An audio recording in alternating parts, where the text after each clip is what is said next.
lui qui tremble aujourd'hui. Un journaliste étranger, dans un pays lointain, assis dans son bureau climatisé, dans son fauteuil roulant, a osé dire qu'actuellement, le CSP connaît un échec dans cette tournée d'information. Est-ce que c'est un échec? Vous êtes là, répondez-moi. Est-ce que c'est un échec? Je souhaiterais que l'impérialisme soit là, qu'il vous entende dire non. Répétez, est-ce que c'est un échec? Voyez-vous, l'impérialisme a tort. Mais l'impérialisme est un mauvais élève. C'est un mauvais élève. Quand il est battu, quand il est renvoyé de la classe, il revient encore. C'est un mauvais élève. Il n'a jamais appris la leçon de son échec. Il n'a jamais tiré la leçon de son échec. Il est là-bas en Afrique du Sud, en train d'étaler, en train d'égorger les Africains. Simplement parce que ces Africains pensent à la liberté, comme vous aujourd'hui. L'impérialisme, il est là-bas, en train d'écraser les peuples arabes. C'est le sionisme. L'impérialisme est partout. Et à travers sa culture qu'il répand, à travers ses fausses informations, il nous amène à penser comme lui. Il nous amène à nous soumettre à lui, à le suivre dans toutes ses manœuvres. De grâce, il faut que nous barrions la route à cet impérialisme. Et je vous ai dit qu'il passera à une phase violente. Cet impérialisme, c'est lui qui a organisé des débarquements dans certains pays que nous connaissons. Cet impérialisme, c'est encore lui qui a armé ceux qui, en Afrique du Sud, tuent nos frères.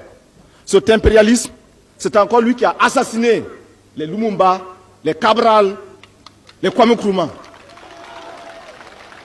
Mais je vous dis et je vous promets, parce que j'ai confiance en vous et vous avez confiance au CSP, et parce que nous formons le peuple, que l'impérialisme, quand il viendra ici, nous l'enterrerons.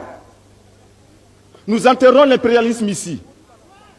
Ouagadougou sera le Boribana de l'impérialisme. Mais il a essayé, par des méthodes qui sont très affinées, de faire en sorte qu'au sein même du CSP, il y ait la division.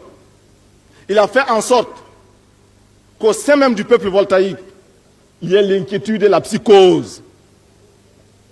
Nous disons que nous n'avons pas peur. Pour la première fois,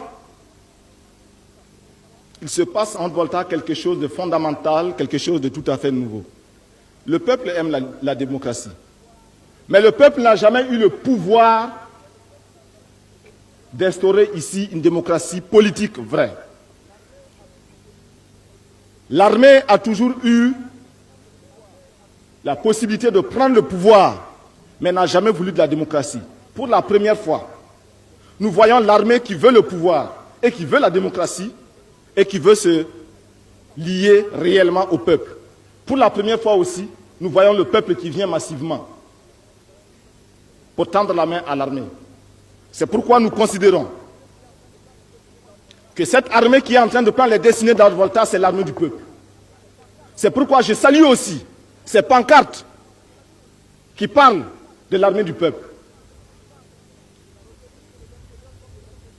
Nos ennemis de l'intérieur comme de l'extérieur, pour nous nuire, s'appuient sur un certain nombre d'éléments. J'en citerai quelques-uns et je vous laisserai le soin de compléter. Ils essaient de faire croire que le CSP va arrêter l'administration, la marche normale de l'appareil de l'État. Parce que le CSP a pris des décisions contre des militaires et le CSP prendra des décisions contre des cadres civils. Mais nous prenons ces décisions simplement parce que nous estimons qu'à cette phase de notre lutte, il y a des hommes qui ne peuvent pas suivre notre rythme. Il y a des fonctionnaires qui n'arrivent au bureau qu'à 9 h, qui ressortent à 10h30 pour aller dans leur verger et surveiller leur villa. Est-ce que c'est normal?